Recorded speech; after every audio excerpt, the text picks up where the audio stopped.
Hello Aries, and welcome to your Lunar Cycle Insight video for this cycle beginning with the New Moon in Virgo on the 9th of September and completing with the Dark Moon in Libra as we approach the New Moon in the sign of the Scales on the 8th of October.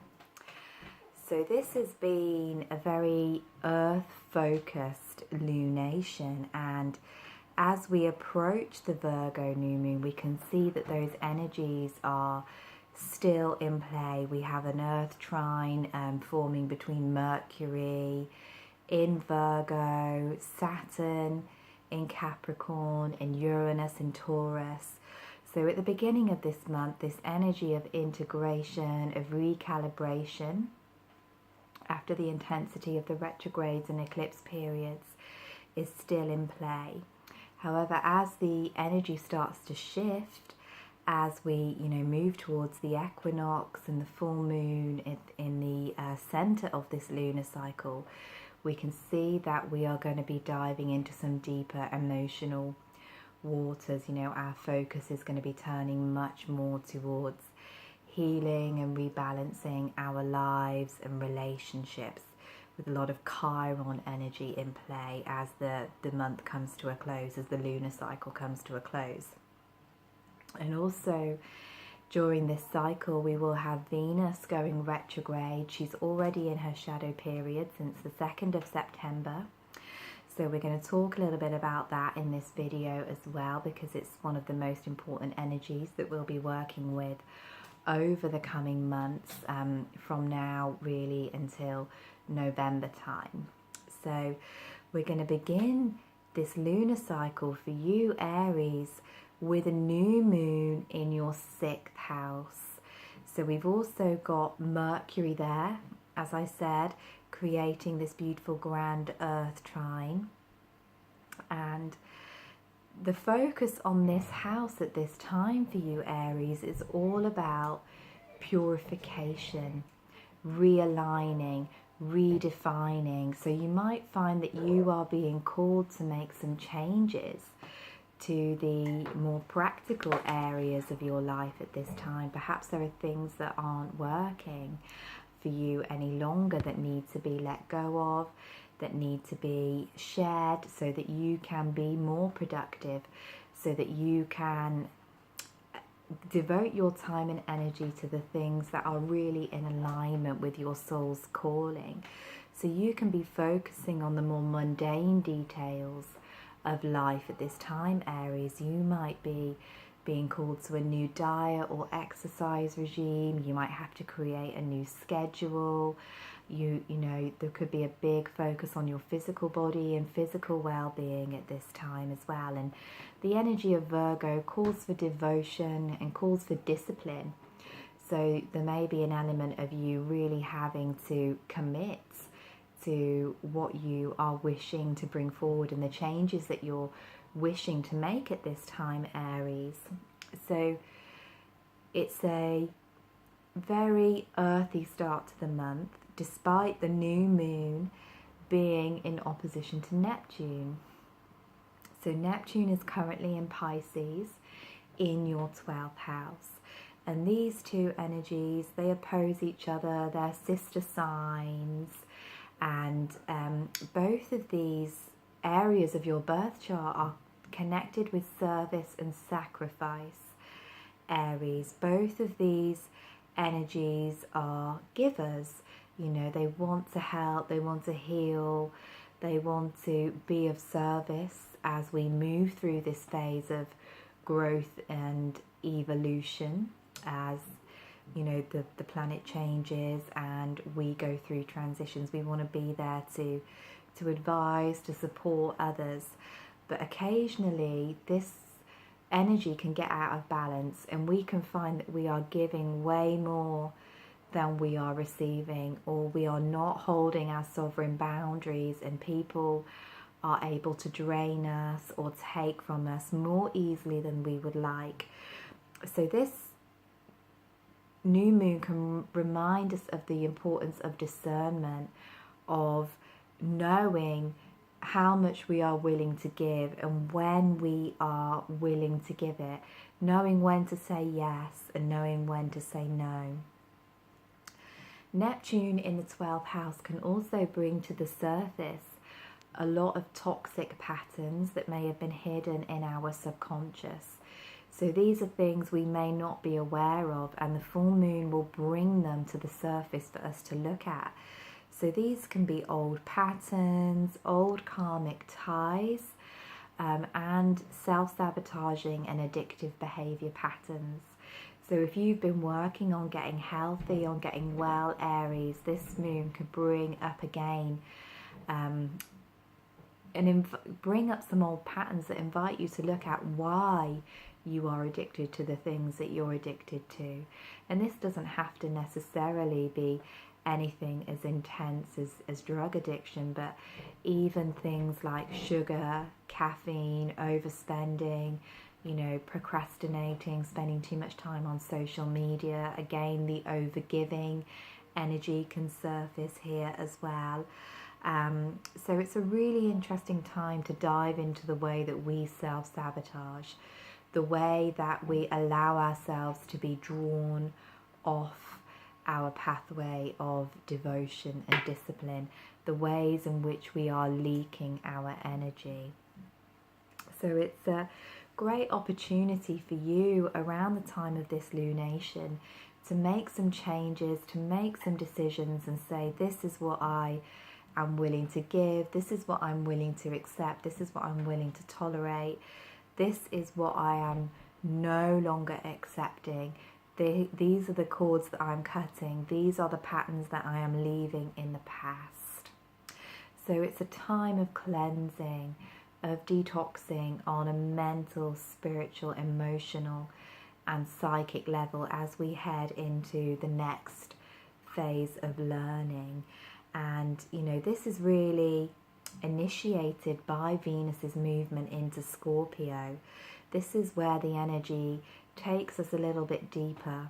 This is where we are going to be called to look at our deepest desires, our patterns around resources, intimacy, soul connections with other people. Because Venus, when she heads into Scorpio, Aries, she's going to enter your 8th house. And that's where she's going to spend most of her retrograde journey. As I mentioned at the beginning of this video, Venus entered her shadow period last weekend on the 2nd of September. And that was in Libra. She entered her shadow period at 25 degrees Libra, which is the same degree that she's going to station direct upon in November. And Venus will be spending most of her journey through the underworld in Scorpio for us all collectively. And with this being our 8th house, it takes on an even deeper level of magic, of mystery, of alchemy for us Aries. So the 8th house is where we connect deeply with another person on a soul level. And paradoxically, as always with the Scorpio-Pluto energy, it is also the place where we fear to express our vulnerabilities, where we're afraid to be open, to allow ourselves to have that depth of connection. It's the area where we also want to be quite self-protective. So the main theme that will be rising for you during this retrograde Aries is your intimate connections, is how you share your intimate energy with other people. And with Venus opposing Uranus in Taurus 3 times during this cycle, you will find yourself not only dealing with your energetic resources, but also your tangible resources. So again, we're doing some deep learning here, Aries, about knowing your worth and knowing that you deserve to be compensated for the time and energy that you expend with other people and with your gifts and your purpose. So we want to be sure that we are really open to receiving love and abundance as well. This can really throw up some areas where we may have some blockages around allowing ourselves to receive the gifts that the cosmos is trying to give us, either through our partnerships, through other people, or through opportunities. So it's going to be a deep, deep period of learning for all of us. And Venus will also be sliding back into Libra as part of this journey, and she's going to cross that threshold very significantly and very interestingly on Samhain Eve, which is obviously more commonly known as Halloween, on the 31st of October. And it really feels like this dance that Venus, the love goddess, is going to be doing between Scorpio and Libra, between your 8th and 7th house Aries, is really going to be also inviting you to look at those areas, those parts of yourself that you might hide away because you feel that they're perhaps a little bit socially unacceptable. Libra is always concerned with the other, what other people think. You know, Libra can be very much the archetype of the good girl or of the daddy's princess, whereas Scorpio is much more connected with the dark feminine, with what is often referred to as the witch or the enchantress or the seductress. So it can be a time for you, Aries, of really calling back the soul fragments, those parts of yourself, those inner shadow aspects, or the things that are viewed by society as shadow aspects, and calling yourself back into wholeness. We know that when Venus in Nana goes retrograde, she descends into the underworld to meet her shadow sister, who is called Ereshkigal in the mythology, in the Babylonian mythology of this. And for all of us collectively, but most intensely for Aries as it's taking place in their 8th house, we can find that we are having to meet our shadows, to meet the darkness within ourselves around the Venusian and Scorpionic themes. So this is going to be a deep, deep period of learning and of reclaiming for you that begins at this new moon when Venus moves into Scorpio. She will officially station direct here at 10 degrees Scorpio on the 5th of October. But when Venus is in her shadow period, as she will be from the 6th onwards, we will start to get inklings of the changes that will be coming up for us during the intensity of the retrograde period. So it's a good idea to take note of what's coming up in your relationships to yourself, your relationships to others, your relationship to money, your relationship to your shadow side, because it's all going to be coming up to be alchemized as Venus dives into the underworld. And this is a really exciting thing, I feel. You know, it feels like a really powerful thing for Venus to be doing her underworld sojourn in the sign of darkness, of rebirth. So it's something that we will all be benefiting a lot from as we head into the darker months here in the Northern Hemisphere. So we reach the midway, the midpoint of the month, as the Sun and Mercury slide into Libra, your opposite sign for the autumn equinox if you're here in the Northern Hemisphere, or the spring equinox if you're in the Southern Hemisphere. So wherever you are in the world, Aries, this is a moment of balance, of harmony, which is why, of course, it's initiated by Libra, the sign of the scales, as the soul star and the moon goddess come into balance. The days and nights are equal length. And this is always a point of restoration in the year. This is a time for us to really be looking at the areas of our own life that are out of balance. And for you, Aries, this particularly focuses around your relationships and and your sense of self. So the Aries Libra axis, which is also very highlighted towards the end of this month, is to do with self versus other, independence versus codependence, masculine Aries, fire, Mars, feminine, Venus, Libran energy. So as the planets start to move into your 7th house, your house of partnership, your house where you meet the self as the other, as Venus is doing her thing in your 8th house of intimacy, we can see that there's going to be a huge focus here on how you relate to others, on how willing you are to compromise to keep the peace, how willing you are to engage in deep soul connections with other people. So the focus really of your learning as we move through this month is going to come through other people, Aries. And that's particularly true as the Soul Star and Mercury, as they cross this equinox threshold, they are going to oppose Chiron.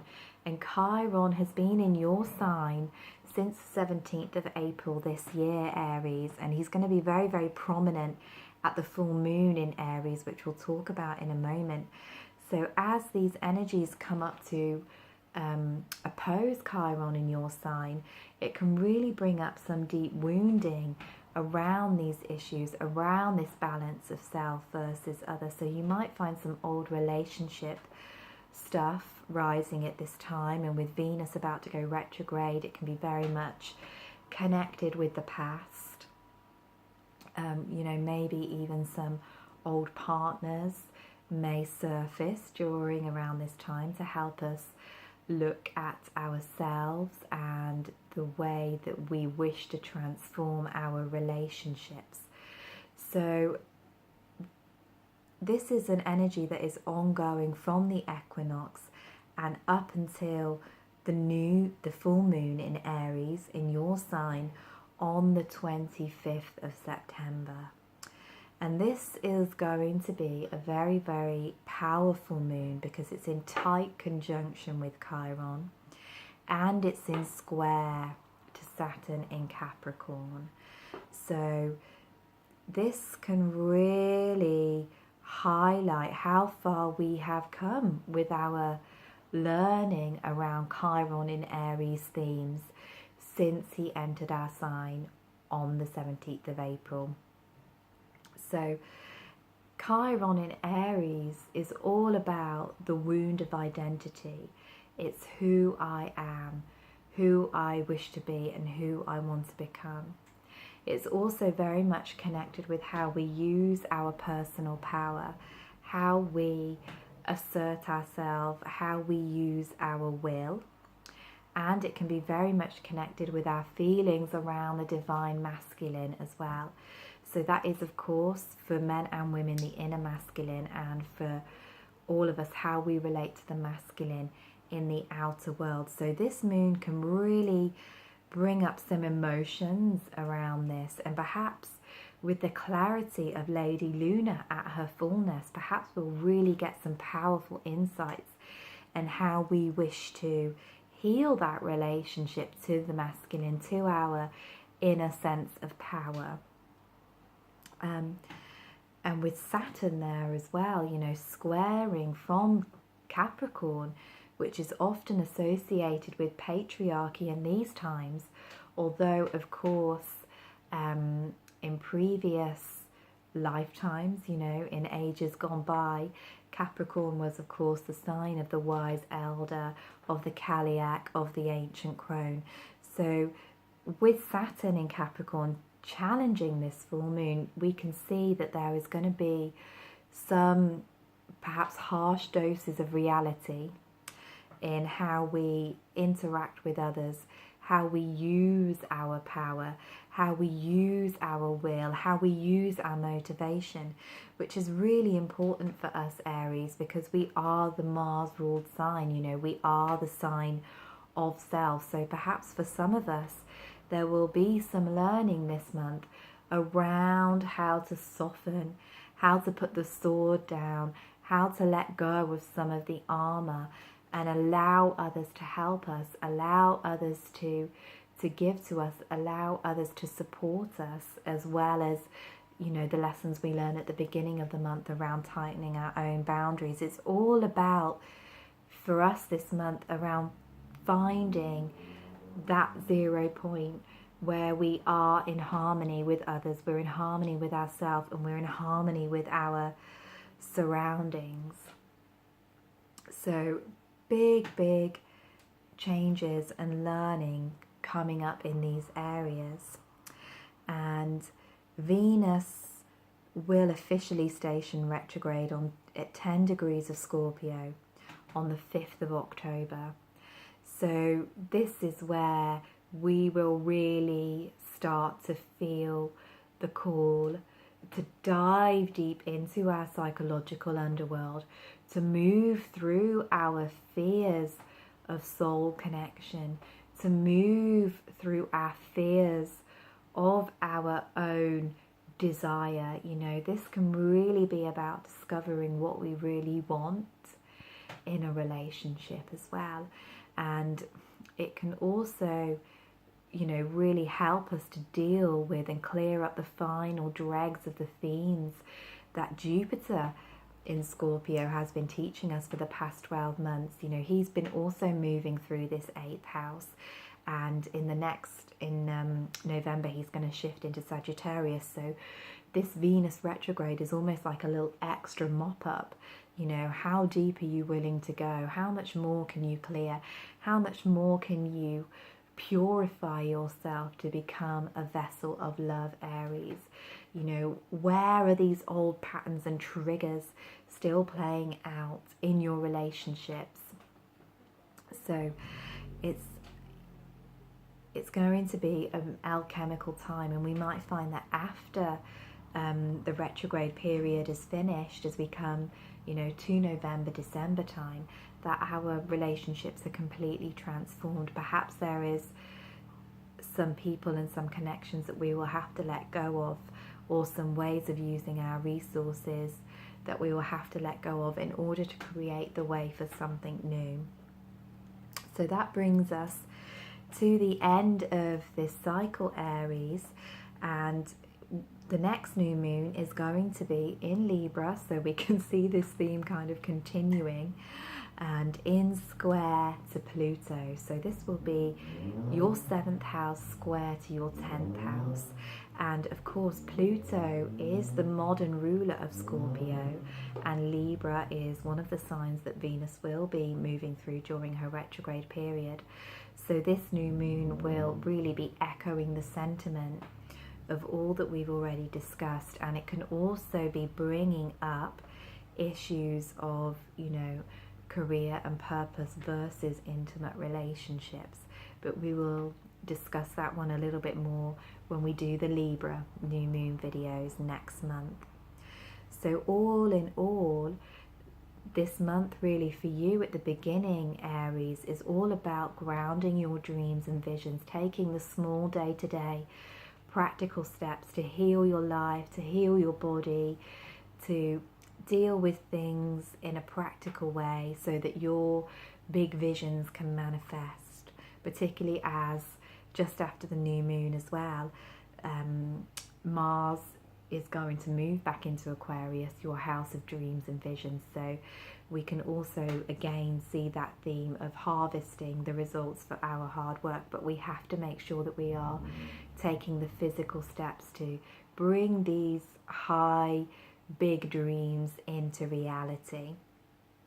And as the month goes on, as we've seen, our attention is going to shift towards healing our relationships. And of course, on the highest level, we know that other people can be reflections for us, can show us what needs healing within us, but ultimately we need to marry the divine feminine and masculine within ourselves. We need to be willing to be intimate with ourselves before we can create that harmony that we're searching for in the outer world.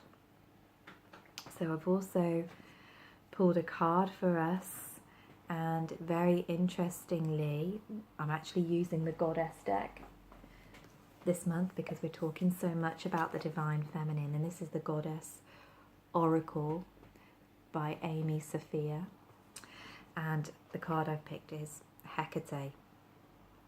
And this is really interesting because we're really getting to meet the dark feminine within us with this Venus retrograde period.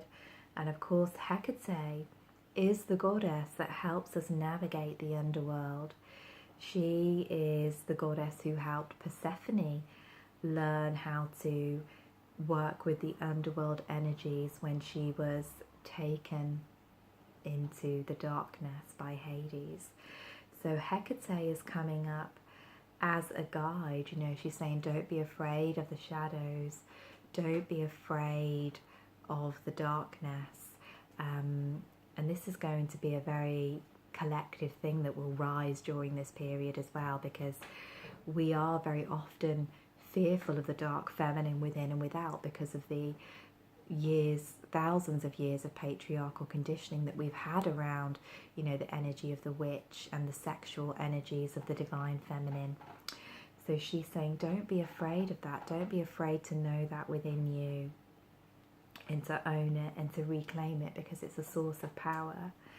And also I feel like this is a message for those Aries that may be having to make some decisions this month, because Hecate is also the queen of the crossroads, and she's often pictured at a trivia or a three-way crossroad.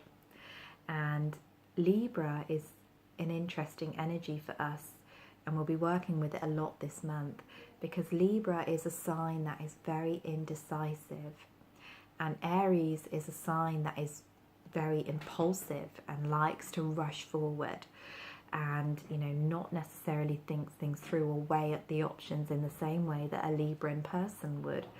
So this is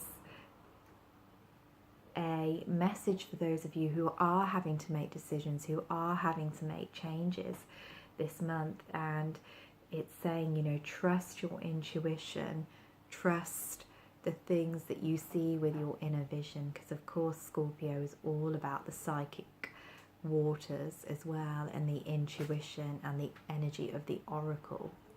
So it's really important that we call upon her for guidance and then trust what we receive, and trust that she will show us the way to move forward. And, you know, perhaps some of these decisions are going to be completely life-changing, that are going to take you down a pathway that you haven't been before. And she's there saying, you know, don't be afraid. Change is good. Change is healthy. Change is the foundation of life.